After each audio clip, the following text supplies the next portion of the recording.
Assalamu alaikum. Hope you guys are doing good and safe from any kind of disease.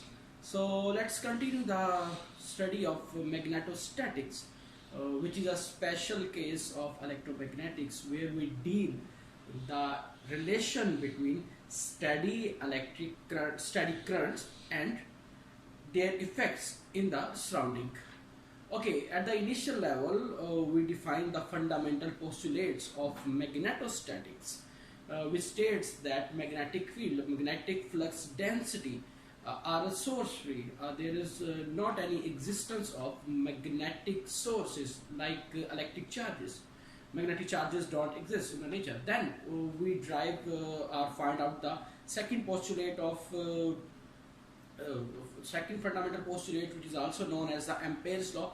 We state that if we are given the amount of current flowing through any circuit or a wire, then we could find out the magnetic flux related to that current in a closed path surrounding that circuit. Okay, so first postulate, when we discuss the first postulate of magnetostatic, we state that there is another point that we will discuss in the next topic. So here is that point. Okay, you said that magnetic flux density is solenoid or divergenceless, or number of net flux, number of lines passing in are equal to number of lines passing out. At the same time, we had null identity. We say divergence of curl of a vector quantity is also equal to 0. It is also divergenceless. So if we compare these two, we come to know that magnetic flux density is equal to del cross A, where A is vector magnetic potential. Remember, we had scalar electric potential in the electrostatic, but here we have a vector magnetic potential. So we find out another way to find the magnetic flux density. If we have a vector magnetic potential, a vector due to the distribution of current on the geometry. This geometry could be a volume, surface, or a land. So if the geometry is a volume, then magnetic potential is derived as permeability of the free space. Remember, we are only discussing the free space so far, over 4 pi integration of the complete volume where current density is distributed, and R is the distance between source and the observation point, and it is the magnitude of that distance. Okay, that is the difference between bulky formulas or bulky terms like Coulomb's law that we discussed in the electrostatics. Here we have the magnitude term. Okay. Okay, if our geometry is a surface, current is distributed, then complete surface, R is again the distance between that surface and the observation point. Finally, if we have a line, then we are not going to try them. We use the direct right one. Okay. It is a simplest case where we have a line which carries DC or steady current, and we have to find out the density, magnetic flux density.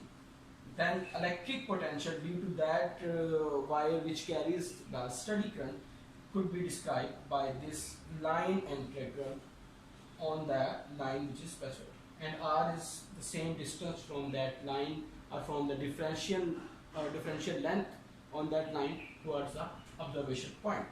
Okay, so we will use this formula to derive magnetic flux. Once we have this vector magnetic potential, then we could find out the magnetic flux density by using the curl of this vector.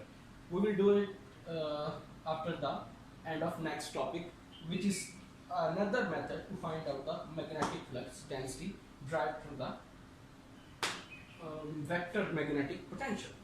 Okay, sometimes we don't have the infinite geometry as we had in the last lecture, and we are not able to apply Ampere's law in it, or it happens that we could not find a closed path, a contour, so that we can't again apply the Ampere's law. So in these situations, there is another formula, another law which could help us to find out the magnetic flux density out of the current, or the distribution of current, which was which is known as a vector magnetic potential. We just drive it. So instead of going to drive the Beer-Savart law, which is derived based on the vector magnetic potential, we are straightforward going to write the formula.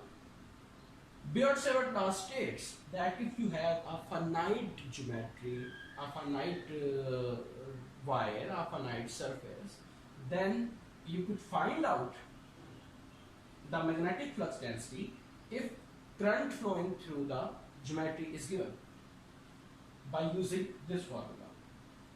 You know, current which is flowing in the geometry,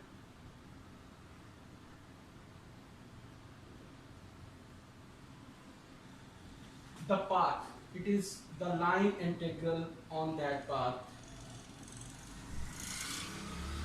differential change in that line. It is the unit vector pointing from the source to the observation point divided by the square of the distance. As we know, the unit is Tesla, Weber per meter square. As we know that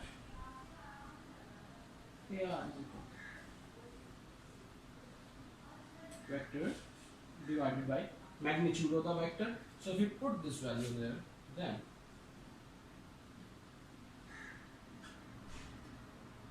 closed path, the contour, R unit vector, RQ. Oh, okay. So if we have a finite geometry, surface, volume, or a line, it is derived from the line, for example here.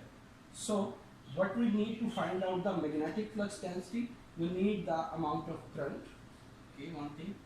We need differential change in length, which is informed, which is communicated by this closed path, or the line where charge is propagated. Okay, and the distance, a vector, unlike the vector potential, there is a vector, okay, pointing from source to the observation point. Okay, let's apply the Beer-Savart law on couple of examples. Okay, they say that you have a straight wire of length 2L. Let's draw this one.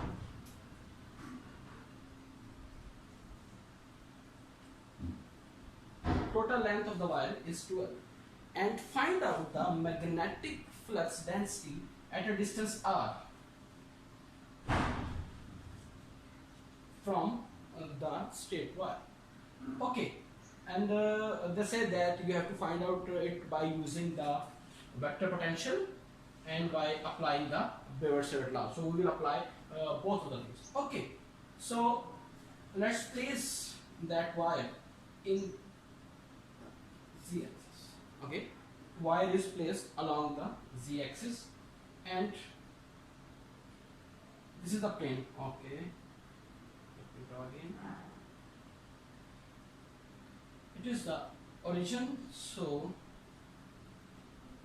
positive L and it's L. Okay, so now we have to integrate from negative L to positive L in those contours. Okay, so So differential change in length dl prime. Okay, differential change in length is along the z axis. Easy, busy. Okay, so we find out the first quantity that we have to put here. The second quantity which is important is the r unit vector. R vector, so not the unit vector. We have replaced the unit vector with the vector and the magnitude. Okay, so it is the distance from source to the observation point. Right? If I split this vector in its component or in my coordinate system, then it should be minus z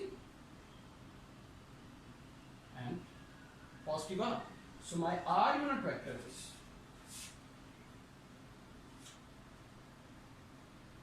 r unit vector. R is the distance minus z unit vector and z is the height and it's in prime coordinates. So because it is a source, so z prime is the location of this dz element, dz prime element. Okay, so first try this question by using vector potential. So if I put the values in the vector potential, then it will be v naught over 4 pi integration from negative L to L there dl prime over r.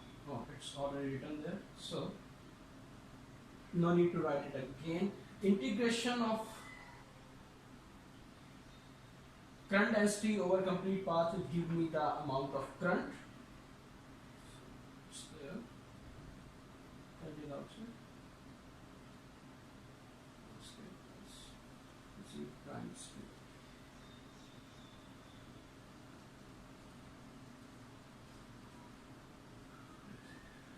Okay, it's the magnitude of this vector r square plus z prime square.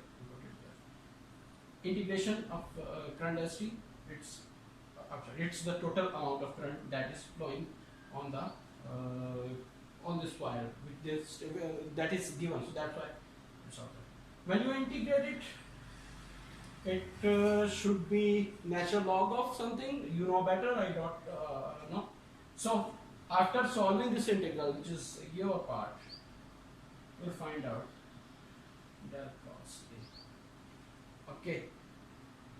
As we have chosen the cylindrical coordinates, there will be r, phi, z. Okay. There is not any phi component, so you could have the r and z. When you take curl of this vector, which is in the z direction, sorry, there was we missed that z, az, we missed to place. Okay, so when you take cross product, it should be in the phi, do not I 2 pi r.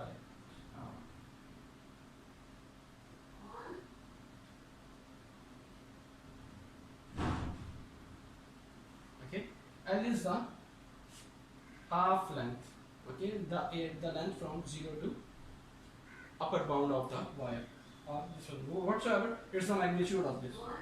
Okay, anyhow, this formula is for this complete wire.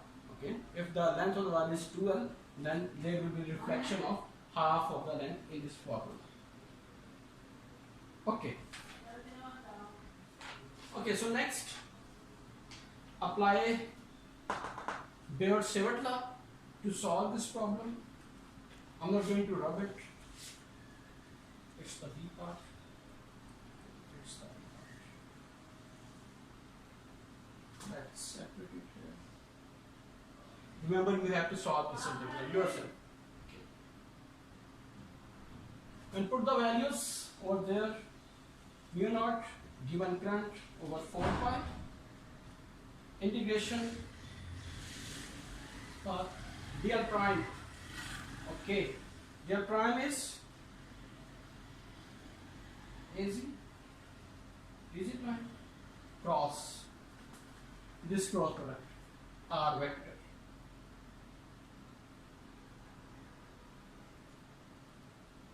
right? Divided by magnitude, absolute value and scale, R square plus Z prime square, 3 by, okay, square root and cube from the formula. So Z cross R will give us pi, Z cross Z will give us 0. So our answer should be 0.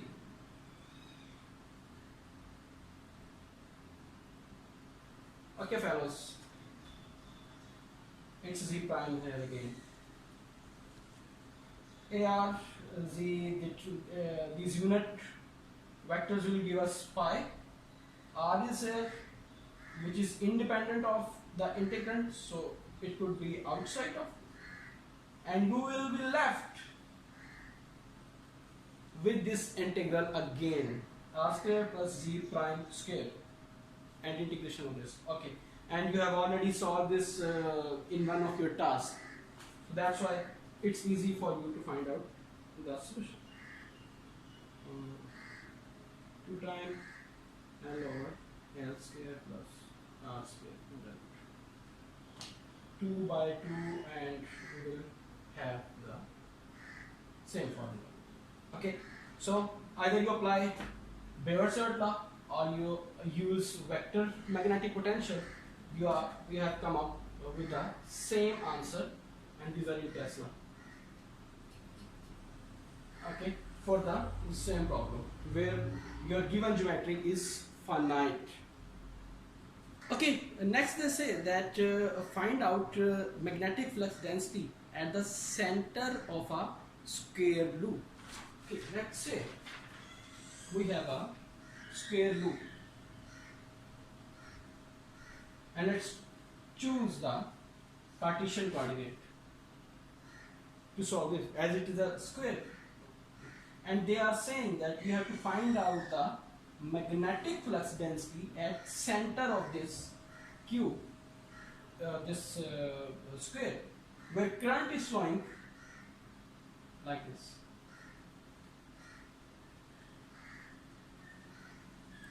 Current is flowing in this contour. Okay, you could use the Ampere's law, but the problem is it's not an infinite, it's a finite geometry.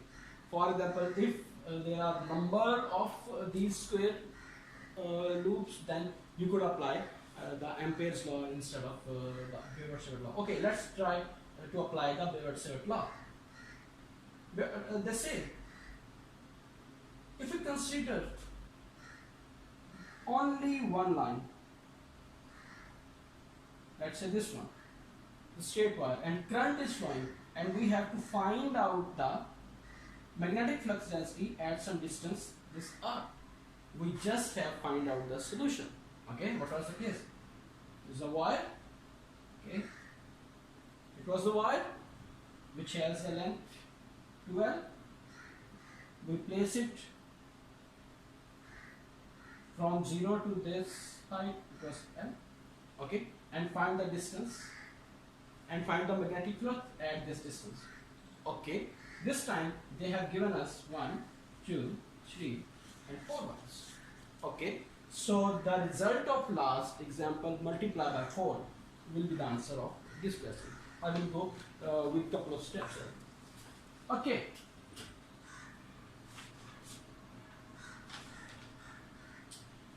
The turning point, the important thing in this problem is the last problem was in the cylindrical coordinate system, and we find out the direction of magnetic flux density by using the cross product, and we already stated that we could find out the direction by using the right hand rule.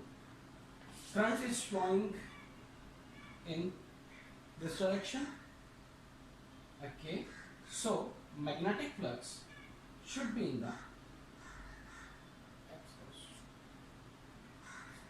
in the z direction. Okay, so magnetic flux will be in the z direction wherever you are going to. This. Okay. If the current is going in the x direction, it is the direction of the magnetic flux. Current is going in the positive. Okay, so B is in the z direction, and mu naught I. Rest I am going to copy the same formula. I R L square. Or you could say that these are two vectors x cross y, so the resultant vector will obviously be in the normal of this plane. So this was the formula that is transformed from the last example to there, and we have to multiply the total at this point is equal to 4 times of these two. You know what are the rest of the values? What is the L? In the last example, L was the height from 0 to the upper bound, right? Total length was from there to there 12, and from origin to the upper bound was the length L. So it is the total length, which is 2L, and it is half of the length. They have given this length the word W. Okay, so W by 2 is equal to L, right? And the second thing is R was the distance from the source to the observation point. It is the source, or no, let's take it. It is the source and it is the observation point. Again, it is W by 2. Okay, so when you put these values up there, in the z direction.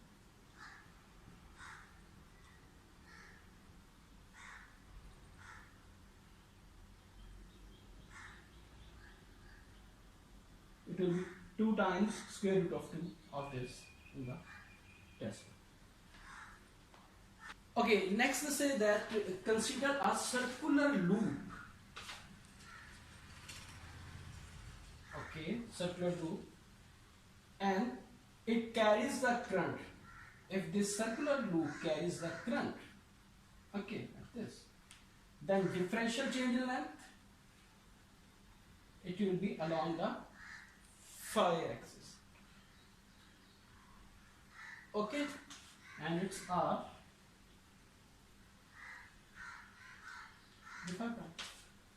Okay, R is a convergent matrix. Okay, they say that find and radius of this circular loop is given as B. They say that find out the magnetic potential, magnetic flux density B at a point on its axis. Okay, if it is a circular disk, then it will be rotate on this axis. So let's consider the Cartesian coordinate for the sake of reference, x, y. Please consider that this circular loop is placed in the xy plane, okay, and z vector is in the normal direction, or in other words, z is the axis of this disk. So we have to find out here. Okay, it is a point where we are interested to find out the magnetic potential, right? So now we need differential change in length of the source. Let's say we have this path here. We choose this path which has this value, it's in the phi direction, phi length. So now we need distance from source to the observation point. It is my vector R. Okay, this time, unlike the last example, it's from this to this side. So if I split this vector in its component in R and Z plane, in R and Z axis, then R will be a negative direction and Z is in the positive direction. Okay, so R is negative, R will be right. The rest of the things are very straightforward. There is one more thing left in this. Let me explain. Okay, so next one is I have to find out real prime cross R unit vector, which is a phi R to phi prime cross R plus AC. Okay. When I take cross product of phi and R unit vector, it will result in the Z, in the negative Z. There is another negative, so it will be the positive Z. Okay. R square and d phi plus phi cross Z unit vector will give me R unit vector. Okay. R and Z d phi. Okay, so I have to put this value over there. In other words, my integration will be along Z and R components. Okay, we could take it differently, but the point need to be noted is it's symmetric. This component is symmetric. R is symmetric at this point and rightly opposite to this. Value of R is same there. So these points or every point will cancel out each other. So this integration of this will result in 0. So you are left with integration of this component. I hope this point will be clear to you because we have already discussed this point when we were discussing some examples in the electrostatics. Okay, where we have the symmetry in the Gauss's law. I over 4 pi. The contour path or the current is flowing in the phi, and we know that for the phi complete path is 0 to 2 pi. Rest is R square d phi prime divided by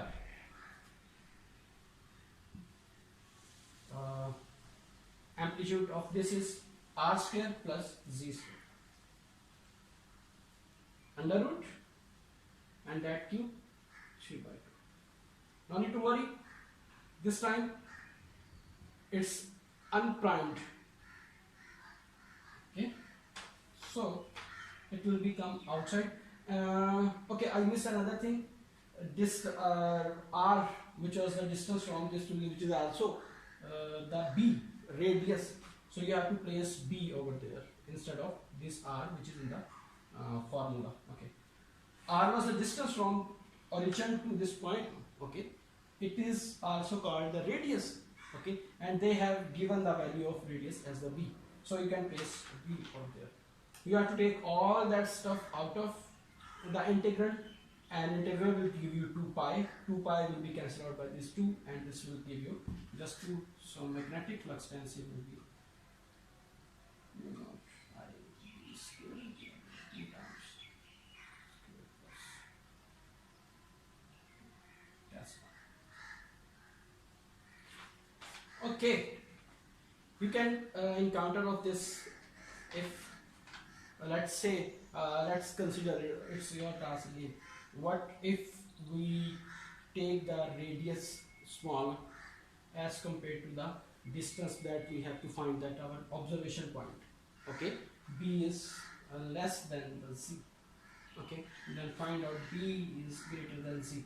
How this formula will react for these two cases? Okay, for the thin wire and for the wire with bulky radius. Okay, Okay, that's all from Beaver-Savart applications and magnetic flux and vector magnetic potential. See you next lecture.